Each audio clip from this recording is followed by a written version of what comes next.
নমস্কার বন্ধুরা, চলে এসেছি সোনার স্বাদের রান্নাঘরে। আমি সুপর্ণা।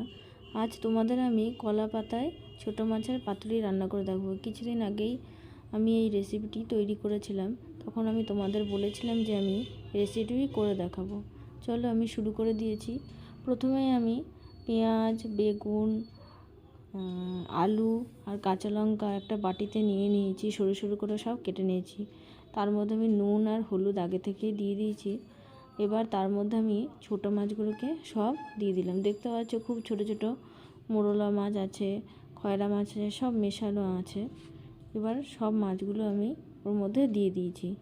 এরপর আমি একটু সর্ষে আর একটু কাঁচা লঙ্কা, একটু নুন আর একটু হলুদ দিয়ে বেটে নিয়েছি। এতে নুন আর হলুদ দিয়ে একটু বাটলে সর্ষেটা, তাহলে তেতো লাগে না।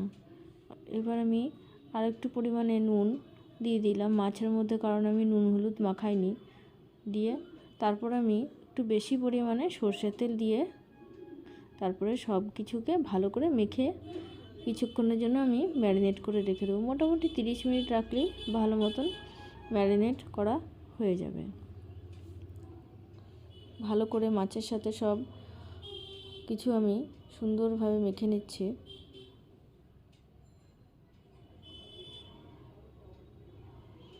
মাছের পাতুরি রান্নাটা অনেকেই মনে করে খুব কঠিন, কিন্তু এই রান্নাটা দেখলে আমি যেভাবে করেছি তাহলে তুমি বুঝতে পারবে যে কত সহজভাবে আমি এটা করেছি।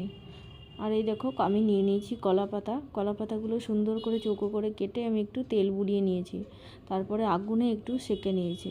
তাহলে কি হবে, কলা পাতাটা আমি যখন ভাঁজ করে দেবো তখন আর সেটা ভেঙে যাবে না বা ছিঁড়ে যাবে না। দু পিঠ ভালো করে একটু আগুনে সেঁকে নিলেই হবে, তাহলেই কলা পাতাগুলো সুন্দর নরম হয়ে যাবে। কলা পাতা আমি যেহেতু ফ্ল্যাটে থাকি, এখানে কোনো কলা পাতা পাওয়া যায় না, তাই আমি আমাদের যে হেল্পার দিদি, আমি তাকে বলেছিলাম কলা পাতা একটু নিয়ে আসার জন্য। উনি আমার জন্য কলা পাতাগুলো নিয়ে এসেছেন। এবার দেখছি আমার কলা পাতাগুলো সব করা হয়ে গেছে, শিখে নিয়েছি। এরপর আমি ফ্রাইং প্যানের মধ্যে প্রথমে কলা পাতাগুলোকে সুন্দরভাবে আমি বসিয়ে দিচ্ছি। দেখো আমি আগুনে সেঁকে নিয়েছি বলে কলা পাতাটা আমি একটু মুড়ে গেলেও ছিঁড়ে যাচ্ছে না। এবার আমি কলা পাতার মধ্যে মেখে রাখা মাছ, পেঁয়াজ, আলু সব একসাথে মেখেছিলাম সেটা ভালো করে ঢেলে দিলাম।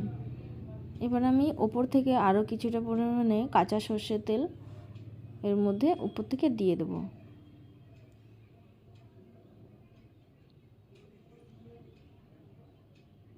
এটা একটু এই মাছের পাতুরিতে একটু তেলটা বেশি লাগে। আর একটুখানি কিছু ধনেপাতা কুচিও আমি অল্প দিয়ে দিলাম, আর চেরা কাঁচা লঙ্কাও আমি কিছু দিয়ে দিয়েছি। এটা একটু ঝাল ঝাল হয়। দেখো একটু কাঁচা সর্ষের তেল আমি দিয়ে দিলাম। এবার আর একটা কলা পাতা দিয়ে আমি উপরে ভালো করে ঢেকে দিচ্ছি। সুন্দর করে ঢাকা দিয়ে আমি আর একটা প্লেট দিয়ে একদম চাপা ঢাকা দিয়ে মোটামুটি 15 মিনিট মতন আমি এটা একদিক হতে দেবো। ভালো করে চাপা ঢাকা দিয়ে করলেই কোনো দিক থেকে ভাপ যদি না বেরোয় তাহলে এটা খুব তাড়াতাড়ি হয়ে যায়। আর একদম গ্যাসের আঁচ একদম মিডিয়াম টু লো ফ্লেমেই রাখবে, কোনো সময় জোরে দিলে মাছ তলা থেকে পুড়ে যাবে। এরপর 15 মিনিট পর আমার একদিকটা হয়ে গেছে, দেখতে পাচ্ছ একটু লাল লাল হয়ে এসেছে।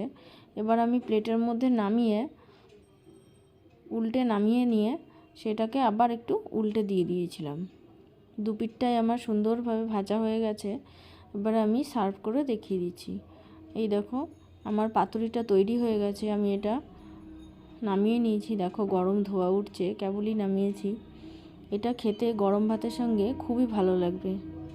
আমার এই রেসিপিটি তোমাদের যদি ভালো লাগে তাহলে অবশ্যই কমেন্টে জানিও, আর এই রেসিপিটিকে লাইক করে দিও। নিত্য নতুন রেসিপি যদি তোমাদের পছন্দ হয়ে থাকে তাহলে অবশ্যই আমার চ্যানেলকে সাবস্ক্রাইব করে দিও। ধন্যবাদ।